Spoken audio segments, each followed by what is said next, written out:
Hi, my name is Frank, and in this video we will be converting equations from polar form to rectangular form. There are three basic rules that you should recall before starting problems like this.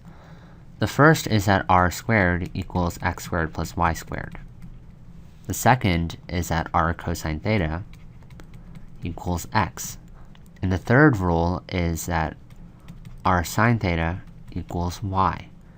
Now with these three rules in mind, we can go ahead and solve this problem. So let's start by rewriting the given equation. R equals 4 cosine theta. Our first step from here is to multiply both sides of the equation by r.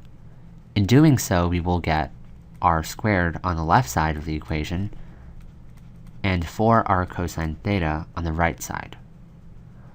Looking at it now, there are two very important observations that we should be able to make.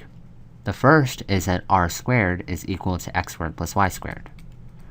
So let's go ahead and substitute that in. The second thing that we should be able to notice is that r cosine theta equals x. And because 4 is already there as a coefficient, we just go ahead and write in 4x. Now at this point, we may be tempted to say that we're done with the problem, because we have converted an equation from polar form to one with x's and y's. However, we're not done yet, because this equation, as it currently stands, does not portray a very specific geometric shape. What I mean is, we can very clearly see that this is the equation of a circle, because we have x squared plus y squared. We're going to want to complete this equation of a circle by converting it into circle form, which is x minus h squared plus y minus k squared equals r squared. Now let's start to take steps in that direction. So let's start by moving 4x over to the left side of the equation.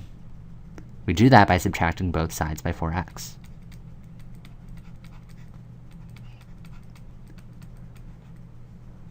Now that we've gotten to this point, we can see very clearly that y minus k squared is already present, where k equals 0. So we don't need to do anything to y. However, we do need to do something to the x term, because we don't have x minus h squared. Instead, we have x minus 4x. I mean x squared minus 4x. We can convert this into x minus h squared by completing the square. Here we have an incomplete square. We have x squared minus 4x. We're going to want to turn this into x squared minus 4x plus 4. We're going to want to do that because this can also be expressed as x minus 2 squared. If you are confused by this step, you need to review the topic called completing the square.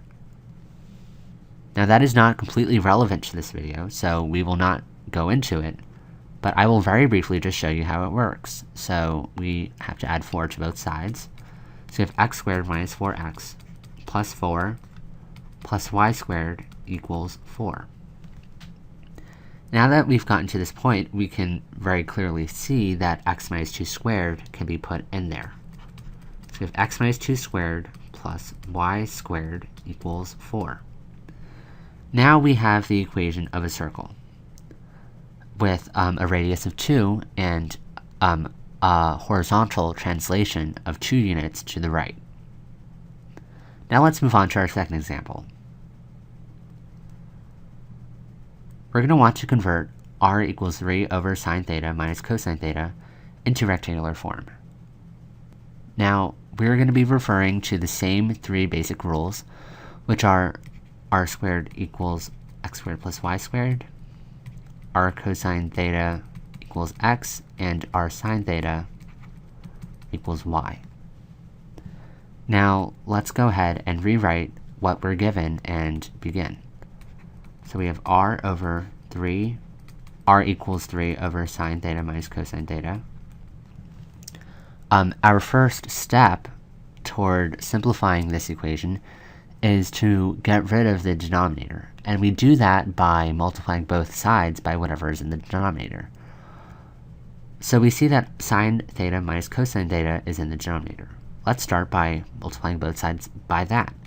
So we have r times sine theta minus cosine theta equals 3 over sine theta minus cosine theta times sine theta minus cosine theta.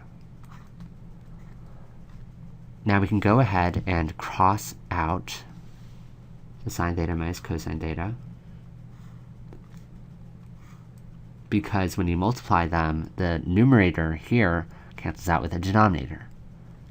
And on this side, we very conveniently find that we have r sine theta minus r cosine theta.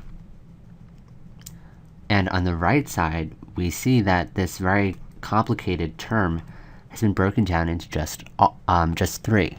So now we can make our two very important observations again. The first is that r sine theta is y, and r cosine theta is obviously x. So we have y minus x equals 3. To convert this into the equation of a line, just move x over to the other side. So we have y equals x plus 3. Now we can very clearly see that this is a line with a slope of 1 and a y-intercept of 3. Thanks for watching.